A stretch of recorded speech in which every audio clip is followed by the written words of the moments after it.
Če nameravate kandidirati za predsednika države, pa svoje kandidature še niste napovedali, potem pohitite.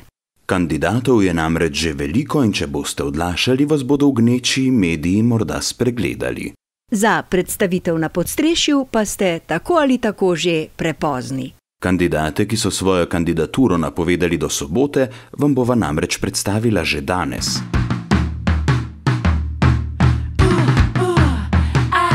Prvi je Vlado, on dela za vlado, ima grdo razvado, da se bori za prevlado.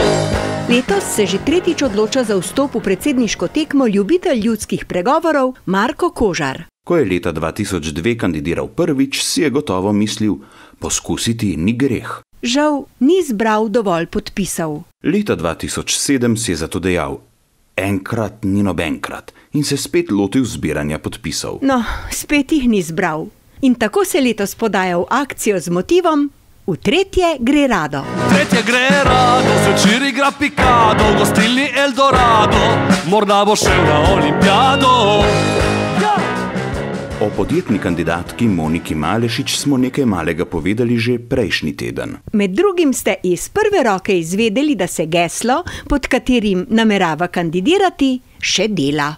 Seveda bi vam danes radi izdali, kakšno je, pa žal še ni gotovo. Rimar je človek iz Rima, njega zanima samo da se rima in to je res prima. Mateto iz Berlina, sicer pa je bila rojena v Ilirski Bistrici.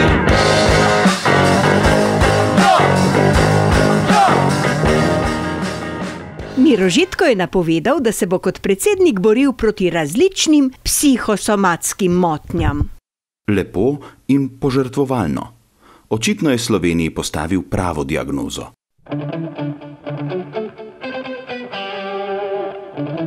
Odlična popestritev predsedniške tekme bo gotovo tudi brezdomka Fani Eršte, ki je napovedala, da bo v primeru zmage na državniška srečanja potovala z avtobusom ali z vlakom. Njena izvolitev torej ne bo rešila zadrege z nesrečnim falkonom, razen v primeru, ko bi se gospa Fani odločila letalo podariti svojemu predhodniku, ki glede potovanj z dragimi letali nima nikakršnih predsodkov. Avion u slomiću ti krila, da ne letiš, ona bi tu bila. Joj, ako ti uhvatim pilota, lišit ću ga njegovog života. Avion u slomiću ti krila, da ne letiš, ona bi tu bila. Joj, ako ti uhvatim pilota, lišit ću ga njegovog života. Lišit ću ga njegovog života. Konec preteklega tedna se je v predsedniško tekmo spustil še znani samougrabitelj, pojoči major Ladislav Troha.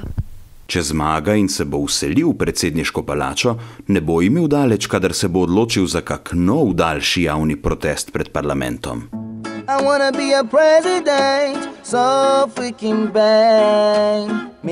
Predsedniške palače pa nikakor ne bi rad zapustil zdajšnji predsednik države Danilo Türk, ki je takole v angleščini startal na mlade.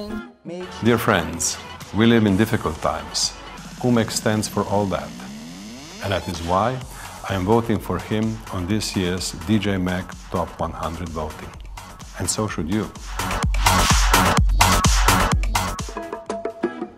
I wanna be a president, so freaking bang. Make sure paying gas and... Utegne se zgoditi, da bi s tem res pridobil kakšnega mladega volivca.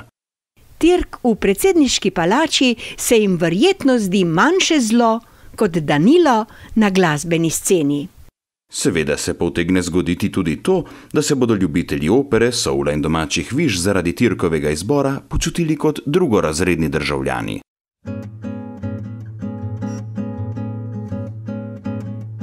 Predsedniški kandidat Borut Pahor pa je očitno hiperaktiven.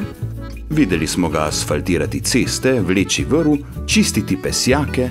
Predvsem pa za razliko od Türka Pahor stavi na svojo povezovalnost. Najbolj očitno je to dokazal oni dan, ko je pakiral nogavice. leve za leve in desne za desne. Ko nogavice letijo kot ptice, ko te sprašujem, v katerem predalu so čiste gate, ko kdaj pa kdaj zaspim, prav kadar si želim. Predsedniški kandidat Milan Zver pa že kar nekaj časa potuje po Sloveniji s potujočo knjigarno. Obiskovalcem v različnih slovenskih krajih Zver sicer ne podeli bralne značke, dobijo pa v dar izbrano knjigo. Toda glej ga šmenta.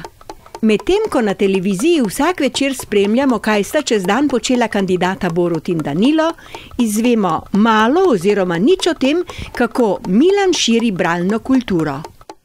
Spet nekaj novega.